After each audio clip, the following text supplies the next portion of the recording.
예, 내란 사건을 수사 중인 조은석 특별검사팀이 재구속된 윤석열 전 대통령에게 오늘 오후 2시에 출석해달라고 요구를 했는데요. 윤 전 대통령 측이 들으신 것처럼 특검팀에 불출석 사유서를 제출했습니다. 윤 전 대통령의 불출석 사유서를 받아든 특검팀이 향후 어떤 대응에 나설지 주목되는데요. 자세한 소식 박주희 변호사와 함께 짚어보겠습니다. 어서 오십시오. 어서 오세요. 네. 자, 말씀드린 것처럼 내란 특검팀 잠시 후 오후 2시에 윤 전 대통령 소환을 해서 조사할 예정이었는데 저희가 앞서 쭉 전해드린 대로 윤 전 대통령이 불출석 사유서를 제출했습니다. 아직 사유서 내용은 나오지 않았습니다만 저희가 좀 나오게 되면 또 속보로 자세히 보도해드리겠습니다. 사유서에 담긴 내용 뭐 크게 다르지는 않겠죠? 어떻게 좀 예상하십니까? 네, 뭐 크게 세 가지가 담겨 있을 것으로 예상이 됩니다. 첫 번째는 어제 재판에도 이제 불출석하면서 내세웠던 사유가 건강상의 이유였잖아요. 그래서 예. 표면적으로는 건강상의 이유를 제일 먼저 이제 내세웠을 것 같고요. 나머지 두 가지 이제 실질적인 이유는 하나는 이중 구속이다. 그러니까 지금 이 구속영장이 청구됐던 혐의 중에 하나는 이런 비상계엄 선포 과정에서 국무회의 소집의 과정에서 직권남용이 있었다라는 거잖아요. 근데 내란죄에 관련해서 이미 구속영장이 발부가 되었고 내란죄 같은 경우는 비상계엄 선포와 관련된 부분이니까 이미 구속영장이 청구되었던 범죄 사실이다. 그런데 똑같은 범죄 사실로 두 번의 이제 구속을 했기 때문에 이중 구속이다. 그걸 내세웠을 것 같고요. 이제 그다음에 세 번째는 특검 자체가 위헌이다라는 주장을 계속 하고 있습니다. 윤 전 대통령 측에서 특검에게 너무 과도한 이 권한과 수사 대상을 너무 넓혔기 때문에 이거는 과잉 수사에 해당이 되고 인권 침해 소지가 있다라고 해서 계속 주장을 하고 있기 때문에 이 만약에 뭐 이런 특검이 위헌이다라는 주장을 계속 한다라고 하면 앞으로도의 모든 소환 조사라든지 모든 조사에 대해서도 전면으로 거부할 가능성도 있어 보입니다. 자, 네. 지금 보니까 속보가 계속 나오고 있습니다. 내란 특검 측이 받아든 것 같아요. 사유서를. 일단은 말씀하신 것처럼 건강상 이유로 소환 불출석 사유서를 제출을 했네요. 그러니까요. 예. 네, 뭐 아무래도 건강상의 이유가 사실은 표면적으로 내세우기는 가장 어떻게 보면 좀 정당해 보이는 부분이 있죠. 왜냐하면 기존에 뭐 지병도 있었다라고 하고요. 네. 그리고 또 어제 이제 재판에 불출석했을 때도 건강상의 이유를 내세웠는데 사실 또 그럴 만한 이유도 있어 보입니다. 왜냐하면 합리적으로 생각을 해보면 이 영장실질심사가 전날 새벽 2시에 끝났잖아요. 그렇기 때문에 그 다음날 재판 출석하는 게 사실상 컨디션상 부담이 될 수밖에 없거든요. 거의 당일이니까요. 그렇기 맞아요. 때문에 건강상의 이유를 내세웠고 그 건강상의 이유가 사실상 지속이 된다라고 하면 사실상 이 부분에 대해서도 조사를 받을 수 있을 정도의 건강 상태가 아니다라는 부분에 대해서는 충분히 내세울 수 있다라고 보입니다. 예, 예측한 대로 건강상의 이유 이 사유서를 제출했는데 이에 따라서 내란 특검팀이 서울구치소에 윤 전 대통령의 건강 상태를 확인 요청했다라는 속보도 들어왔거든요. 그럼 이 건강 상태 확인 요청이 들어오면은 구치소는 어떤 입장을 취해야 되는 건가요? 그러니까요. 뭐 이 부분에 대해서 만약에 피의자가 수용된 피의자가 이 조사를 받지 않기 위해서 건강상의 이유를 뭐 이렇게 변명처럼 내세울 수가 있는 부분이잖아요. 그러면은 합리적인 근거가 있는 사유인지 이 구치소 입장에서는 수용자를 수감하고 있는 사람 입장에서는 이 관리 의무가 있으니까 정말 건강이 좀 위험한지 아니면 위태로운지 이런 부분에 대해서 확인할 의무가 있기 때문에 규정당국 측에서는 윤 전 대통령의 이제 건강 상태가 지금 어떠한지 이런 부분에 대해서는 기초적인 부분에 있어서는 체크를 할 수는 있습니다. 네, 윤 대통령이 이제 내란 특검이 검사를 좀 해달라 건강 상태 어떤지 그 확인하는 과정을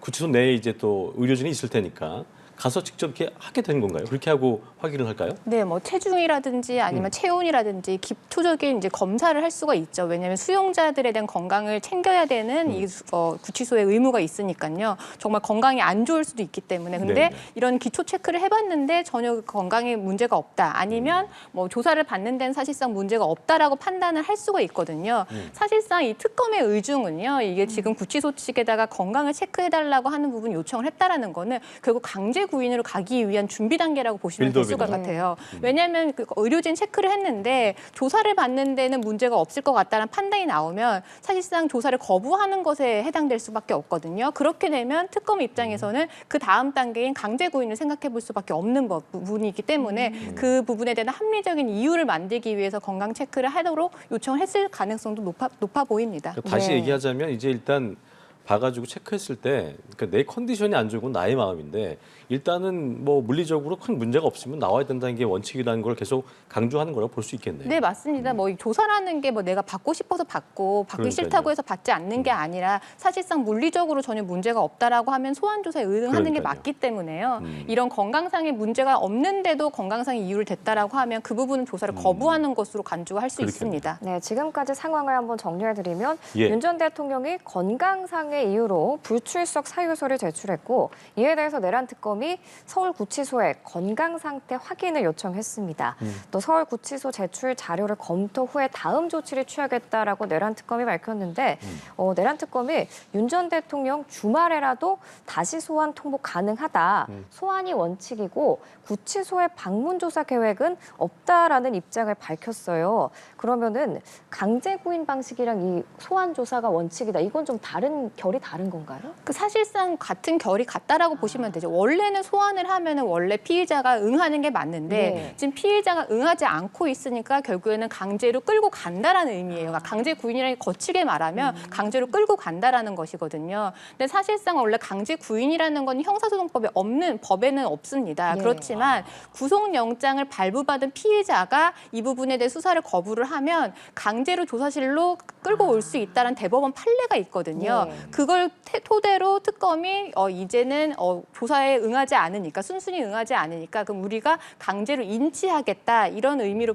해석을 하시면 될 것 같습니다. 그러니까 굳이 이제 인치의 그 방법적인 걸 얘기하자면 진짜 그 끌고 오진 않겠지만 지금 건강상 이유 없어 보인다. 그러니까 와야 된다라고 계속 압박을 하면서 올 수밖에 없게 하는 그런 방법을 취한다는 말씀이신 거죠? 사실 강제 구인이라고 할 때는 사실은 이 피의자의 몸에 손도 댈 수가 있습니다. 원래면 그래요? 강제 수사라는 거는 원래 피의자 인권상 원래 타인의 신체에다가 손을 대는 거는 원래는 불법이죠. 하지만 영장에 의해서 법원의 영장에 의해서는 우리가 뭐 수갑도 채울 수도 있고 아니면 뭐 포승줄도 채우잖아요. 이런 것처럼 강제 구인이라는 거는 뭐 그렇게 강제성이 최대한 발휘되지 않도록 처음에는 기회를 주겠지만 그럼에도 불구하고 일어나지 않는다거나 아니면 뭐 제대로 걸어오지 않는다라고 하거나 하면은 수사관들이 양쪽에 이제 피의자의 팔에 손을 끼워서 그렇게 해서 끌고 올 수도 있습니다. 네. 그리고 아까 이보은 앵커가 정리해준 것 중에 또 하나가 있는 게 뭐냐면 내란 특검이 윤 전 대통령이 이제 헌재와 재판 공개 출석을 해왔기 때문에 이 부분이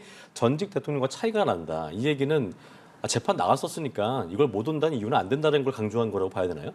사실 이 부분에 대해서는 뭐 다툼이 있을 수는 있을 것 같아요. 하지만 뭐 이전에 뭐 전직 대통령들 같은 경우는 다 이미 출석을 다 했고, 근데 다만 방문조사, 그러니까는 이 그 구치소에서 조사에 대해서는 많이들 거부를 해왔습니다. 하지만 이제 강제 구인까지 나선 적은 없었거든요. 네. 그런데 만약에 윤석열 전 대통령 같은 경우는 사실상 지금 조사를 해야 되는 상황인데도 예. 이런 부분에 있어서 계속 응하지 않는다라고 하면 특검에서는 근데 강제 구인까지도 할 수 있다. 이런 형평성을 차이 두지 않겠다. 그런 의미로 받아들이시면 될 것 같습니다. 예. 그렇군요. 근데 원래 윤 전 대통령이 지난 1월에 또 한 번 영장이 발부돼서 체포됐을 당시에도 조사를 전면 거부한 적이 맞아요. 있는데 지금 이 상황에서 강제 구인 가능성이 좀 높아진 상황에서도 계속 조사를 거부할까요?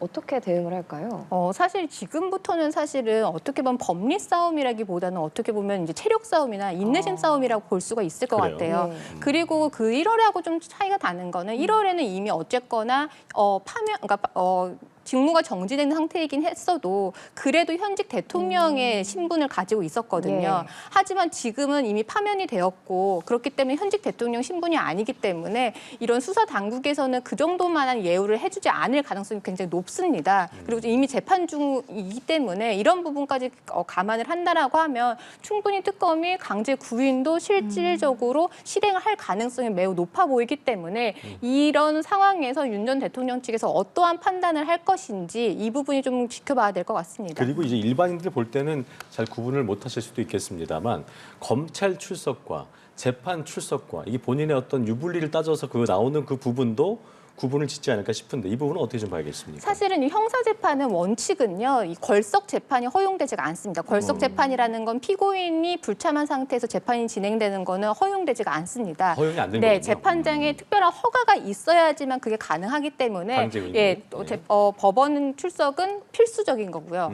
근데 이제 수사기관에서 이제 수사를 받는 것은 아직 기소가 되기 전이잖아요. 이런 부분에서는 사실은 수사 단계에서는 피해자가 충분히 다툴 수는 있거든요. 그렇군요. 근데 다만 지금 보시는 분들이 비판을 하실 수 있는 부분은 다투더라도 일단 수사기관에서 요청을 하면 조사에 응해서 거기서 법리적으로 다투는 것은 별개라 하더라도 이미 구속영장도 발부가 되어 있는 상태에서 이 부분에 대해서 조사에 불응하는 것은 사실상 설득력이 좀 떨어질 수밖에 없는 상황인 거죠. 그렇군요.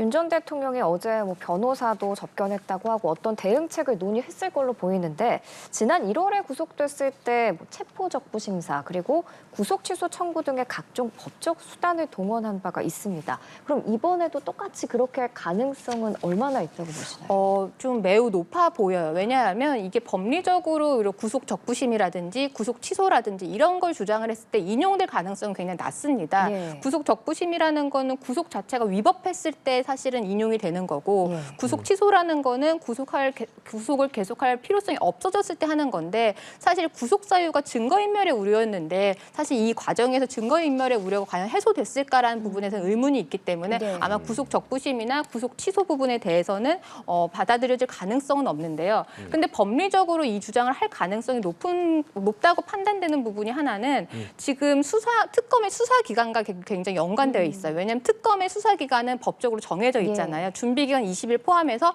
170일이거든요. 그렇기 때문에 굉장히 짧은 시간에 특검은 방대한 수사를 진행해야 되는 이런 시간적 제약이 있어요. 그런데 윤 전 대통령 측에서 뭐 구속 적부심이라든지 아니면 구속 취소 청구라든지 이런 부분을 하면 특검 입장에서 이걸 방어를 해야 되거든요. 그럼 방어하는데 사실상 인력이라든지 시간이 할애될 수밖에 없기 때문에 특검 입장에서는 설사 이게 청구가 기각이 된다고 하더라도 그 과정에서 수사가 진행되지 못하고 이 부분에 방어해야 되는 부분이 있기 때문에 윤 전 대통령 측에서는 그런 차원에서라도 이런 적부심이라든지 구속 취소를 청구할 가능성이 매우 높아 보입니다. 네, 어쨌든 법리적 공방은 계속 이어갈 걸로 예상이 되는데 어떻게 좀 진행될지는 지켜보도록 하겠습니다. 자, 그리고 이번엔 순직 해병 특검 얘기로 좀 넘어가 볼 텐데요. 해병 특검팀이 저희가 앞서도 보도해드렸습니다만 오늘 오전에 윤 전 대통령의 자택이죠. 아크로비스타에 대한 압수수색을 단행했는데 일단 이 시기에서 윤 전 대통령을 향한 첫 강제 수사로 볼 수도 있겠고요. 이 시점에 압수수색이 이루어졌다는 것 어떤 의미로 좀 이해를 해야겠습니까? 사실상 지금 최상병 특검이 가장 빠르게 속도를 내고 있고 가장 빠른 성과를 낼 것으로 보이거든요. 왜냐하면 박정훈 전 대령에 대한 항소를 취하해서 이미 무죄가 확정이 되었고 사실상 최상병 특검에서는 사실은 VIP 경로설이라든지 아니면은 임성근 전 사단장을 피의자에서 제외하라는 이런 압박이나 지시가 있었다라는 부분에 대해서는 인정을 한 것 같아요. 근데 다만 이 법리적으로 의혹을 밝힌다라는 것은 단순히 사실을 인정하는 것에 그치는 게 아니라 단순히 뭐 누가 어떻게 무슨 일을 했는지를 굉장히 구체적으로 밝혀야 됩니다. 그게 증거와 증언을 통해서 밝혀야 되는데 근데 다만 지금 이런 VIP 경로설이 있었다고 하더라도 이 윤 전 대통령까지 이거 직권남용에 대한 혐의를 이제 책임을 지우기 위해서는 단순히 경로한 것에 그치지 않고 실제로 경로한 것에 따르도록 어떤 지시가 있었다라는 부분까지 밝혀져야 되거든요. 왜냐하면 경로는 했는데 이런 지시 같은 건 없었고 밑에 있는 사람들 대통령실에서 알아서 이런 압박을 행사했을 가능성도 있기 때문에 네. 그 연결고리가 있어야 되는 부분인데 근데 만약에 오늘 윤 전 대통령에 대한 이런 자택에 대한 압수수색까지 나갔다라고 하는 것은 최상병 특검이 이런 지시가 있었다라는 부분에 대해서 판단을 할 만한 어떠한 정황이 발견을 했다. 그렇기 때문에 윤 전 대통령에 대해서 직권남용에 대한 구체적인 혐의를 씌울 수 있는 이런 부분에 대한 것까지 파악을 했다라고 이렇게 이해를 하시면 될 것 같습니다. 그렇군요. 이게 보니까 뭐 그 연결고리라는 그 부분, 그거는 누군가의 증언으로만 있을 수 있는 것인지, 아니면 정황상 판단을 할 수 있는 것인지 재판부 입장에서 어떻게 그걸 판단을 해야 되는 거예요? 증언으로도 충분히 가능할 수는 있습니다. 왜냐하면 증언 자체가 굉장히 구체적이고 사실적이라고 한다라고 하면 증언만으로도 대통령이 이런 지시가 있었고 이것에 따라서 내가 누구에게 이런 의사를 전달을 했다라는 것만으로도 충분히 입증을 할 수가 있는데 근데 보통은 수사기관에서는 그렇게 하나의 증거에 매달려서 혐의를 입증하는 것은 사실은 불안정하기 때문에 네. 그거 외에도 사실상 물증이 있다거나 예를 들면 전화를 통화를 했다라는 기록이 있다라거나 주거의 증거라든가. 아니면 메시지가 있다거나 이런 부분이 있으면 추가적으로도 입증을 할 수가 있기 때문에 더 그런 부분까지 보강을 해서 증거 입증을 하는 겁니다. 네, 그리고 이제 오후 3시에 VIP 경로설과 관련해서 김태효 전 국가안보실 1차장을 피해자 신분으로 소환 조사할 예정인데 여기서의 조사 쟁점은 뭐라고 볼 수 있을까요? 사실 VIP 경로설이라는 건 결국은 2023년 7월에 있었던 그 수석 비서관 회의가 사실은 쟁점이잖아요. 네. 그 회의에서 윤 전 대통령이 이제 이런 부분에 임성근 전 사단장이 피의자로 적시되었던 사실에 대해서 경로를 했다라는 부분인데 그런데 이 김태효 전 차장 같은 경우는 그 문제가 된 회의에 참석했던 참석자입니다. 그렇다라고 하면 윤 전 대통령이 화를 냈다라는 부분에 대해서도 직접 들은 당사자가 될 것이고 아까 제가 잠깐 말씀드린 것처럼 경로에서 그친 게 아니라 이 경로에 이어서 어떠한 조치를 하라라고 만약에 구체적인 지시를 내렸다라고 한다라고 하면 그 자체가 이제 직권남용죄가 되는 부분인데 그런 지시가 있었는지도 그 회의에 있었던 참석자로서 진술할 수 있는 사람이거든요. 그래서 예. 그 부분을 쟁점적으로 이 조사를 할 것 같습니다. 그렇군요. 자, 그리고 나아가서 일부에서는 이른바 그 외환 유치 의혹까지 언급을 하고 있는 상황인데 북도발 유도를 위해서 국가안보실이 개입했다는 시나리오잖아요. 만약 이 의혹이 좀 뭐 구체화된다면 김 전 차장 역시 어떤 내란 특검 수사 선상에 오를 가능성이 있다고 봐야 되는 겁니까? 네, 뭐 특검의 수사 범위에는 외환 유치죄도 포함이 되는데 아직 본격적인 수사를 진행이 됐다라고 보기엔 조금 어렵습니다. 네네. 그런데 김 전 차장 같은 경우는 국가안보실 1차장이었잖아요. 그래서 만약에 뭐 이런 외환 유치 혐의가 있다라고 한다고 하는데 그런 혐의를 만약에 몰랐다라고 한다라고 하면 그건 그 자체로 직무유기가 될 수가 있고요. 만약에 알았다고 알았는데 한다면. 관여를 네. 한다라고 하면 그 자체로 이 외환 유치죄 정범이 될 수가 종범이라든지 정범이 될 수가 있기 때문에 특검이 수사 대상에 올라갈 가능성이 매우 높아 보입니다. 혐의점이 없으려면은 그 알았을 때 명령 불복을 했어야 되는 거예요? 그렇죠. 알았다고 하더라도 그 부분에 대해서 어떠한 위법한 행위가 일어나지 않도록 어떤 적극적인 조치를 취했어야 되는데 그런 조치를 취하지 않은 것도 직무유기가 될 수가 있는 부분이거든요. 그렇군요. 그렇기 때문에 아예 전혀 이런 사실을 알지 못했다라는 것까지가 밝혀져야 됩니다. 예. 그런데 그 김태효 전 차장이 애초에 순직해병 사건 수사망에서 벗어나 있었던 인물인데 지금 피의자 신분으로 공개 소환이 된 거거든요. 그러면 특검이 그만한 이유를 확보했다 이렇게 봐도 될까요? 네, 맞습니다. 아까 그 VIP 경로설에 따른 이런 수사 압박과 관련해서 사실은 이런 대통령의 지시가 있었다고 하더라도 이게 하나의 루트로만 이루어질 가능성은 없습니다. 다양한 루트를 통해서 이런 압박이라든지 지시가 있었을 건데 그런데 지금까지는 사실은 그 하나의 루트로만 사실은 파악을 하고 있다가 특검이 수사를 진행을 하면서 그 다양한 과정에서 개입된 사람들이 아마 파악이 되었을 거고요. 그 과정에서 어떤 정황 증거라든지 물증이라든지 이런 부분을 파악을 해서 이제 수사 대상에 이제 오르게 된 것으로 보입니다. 자, 김건희 여사 특검도 속도를 좀 내고 있는 상황인데 저희가 앞서 전해드린 대로 삼부토건 주가 조작 의혹을 정조준하고 있는 상황인데 관계자 조성욱 전 회장, 이일준 회장 어제 동시에 소환 조사했는데 이들은 일단 뭐 그 원희룡 전 장관도 그렇고 이종호 전 블랙펄 인베스트 대표 관계에 대해서 맹세코 모른다. 잘못하면 해프닝을 끝날 수 있다 강조를 했다는데 어떻게 보셨어요, 이 부분? 사실은 이 부분 같은 경우는 수사 단계에서 충분히 예상되는 반응입니다. 왜냐하면 뭐 어떠한 일단 모른다고 네, 잡았다는 거예요? 수사에서 뭐 네. 누군가와 아는 것 자체가 쟁점이다라고 했을 때 어설프게 이렇게 알기는 하지만 이 쟁점과는 관련이 없습니다라고 진술을 하면 수사기관에서는 이것과 관련이 없는 부분에 대해서 집중을 하는 게 아니라 알고 있다는 부분을 집중적으로 파헤치게 되거든요. 그렇기 때문에 일단 누군가를 안다 모른다가 쟁점이 됐을 때는 모른다라고 반응을 하는 게 사실 일반적입니다. 그렇기 때문에 수사기관도 이런 반응을 충분히 예측을 하고 있었을 것이고요. 그렇기 때문에 다른 방법으로 어떤 관계를 밝힐 수 있는 방법에 대해서 아마 증거를 확보하고 있을 겁니다. 뭐 예를 들면 뭐 둘 사이 나눴던 뭐 연락 기록이라든지 통화 기록이라든지 그게 단순히 당사자들 사이에서만 이루어진 통화 기록만 보는 게 아니라요. 그 주변에 있는 관련자들끼리 서로 연락한 통화 기록까지 다 살펴보거든요. 그런 부분 아니면 출입국 기록이 겹치는 부분이 있는지 아니면 어떤 장소에 방문을 했을 때 동선이 겹치는 기록이 있는지 이런 부분까지 다 파악을 하고 있기 때문에 그런 부분을 가지고 역으로 다시 질문을 하면 진술이 바뀔 가능성이 굉장히 높아 근데 보입니다. 보면은 이게 그렇잖아요. 그 거짓 진술일 수 있는 게 알지만 관계없다. 근데 모른다고 했다 안게 되면은 또 잘못된 부분이잖아요. 사실 그 수사 과정에서 진술이 바뀌는 거는 굉장히 비일비재하기 그래요? 때문에 만약에 최종적으로 수사에 협조를 했다라고 하면 그 부분에 대해서는 나중에 어떤 혐의가 있다고 했을 때 양형 예. 부분에도 반영이 될 수는 있습니다. 알겠습니다. 알겠습니다. 세계특검 수사 상황 관련해서 박주희 네. 변호사와 함께했습니다. 말씀 잘 고맙습니다. 들었습니다.